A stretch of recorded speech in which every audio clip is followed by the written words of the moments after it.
সকলোকে নমস্কাৰ। আজি 6 আগষ্ট 2025 চনৰ আমাৰ ইউটিউবাৰে বাবুনালা গৈছিলে এনেকুৱা 1 কেজি মাছ আনিছে। এনেকুৱা চফা কৰি আছে আমাৰ ইউটিউবাৰে, এফালে চফা কৰি থৈ আছে আৰু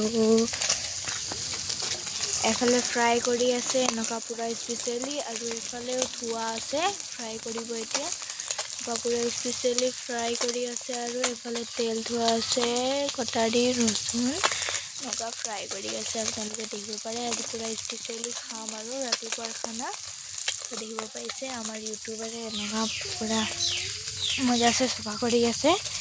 এইটো একদম মজা আৰু ক'ব নালাগে, একদম বাবু নালা গৈছিলে 1.5 কেজি মাছ আনিছিলে, আধা ফ্ৰাই কৰিছে, এতিয়ালৈকে চফা কৰি শেষ কৰা নাই আৰু এটা কৰিব। হ'ব তেন্তে, বাই বাই।